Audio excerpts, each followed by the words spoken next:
This is breaking news.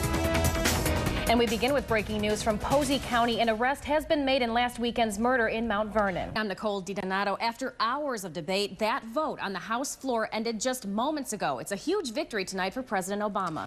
Now, before we head to weather, we do want to wrap up our breaking news from earlier this evening. 14 News, you heard it here exclusively that Lee Kershaw was arrested in Mexico. He's accused of fatally shooting John David last Saturday morning in Posey County. He's been on the run since then. Authorities finally tracked him down. We'll have more tomorrow night. There was one firefighter that was injured. He suffered second-degree burns to his hands and his face. He was rushed to a hospital in Louisville. We're told his condition is guarded right now. They won't release his name or any information about that. Well, I'm standing next to the burned-out shells of these two SUVs. Police believe that someone threw something into the back of these SUVs that caused them to burst into flames. Not much is left. The upholstery is disintegrated. All you see is metal inside. Even the steering wheel and the dashboard are melted. Now, we did speak with one of the victims who owns one of these SUVs, and she believes that her family was targeted. The only way they can really describe the size of this meth bust is just massive. As you can see right now, actually a hearse is pulling up here, so we feel it's probably not going to be much longer before they remove the body from the home. In just about 2.5 hours, we've already seen a couple inches of snow. Take a look at how thick this ice is. It's like a marble sized here. The suspects lost control of their vehicle and slammed right into this fence. If it hadn't been for the fence, it would have gone right into the donut bank.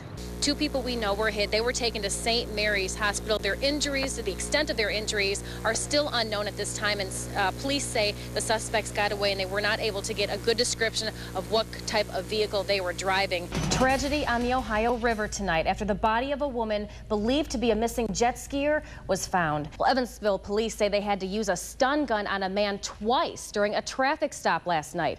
Police say they pulled over Marcelo Juarez for a broken taillight. Officers say Juarez wouldn't cooperate and once he got out of his vehicle, resisted arrest. To weather now, a few pop-up showers earlier tonight, but how's our Memorial Day looking? Here's meteorologist Byron Douglas with the answer. We had 8 cameras, actually, a helicopter and a team of reporters on scene this morning. We begin tonight with Ben Garbrick, the only TV reporter allowed inside the restricted area. Well, it's called couch surfing, and two people I talked to from the tri-state say it's sort of like blind dating for traveling. This is Midday with Mike. Good morning, everyone. I'm Nicole M. in this week for Mike Blake. Welcome to Midday. We hope you're having a great Tuesday so far. In just a moment, chiropractor Michelle Kerr takes your calls in our first Ask the Expert segment. Next, 14 movie critic Ted Haycraft discusses several new movies out this week.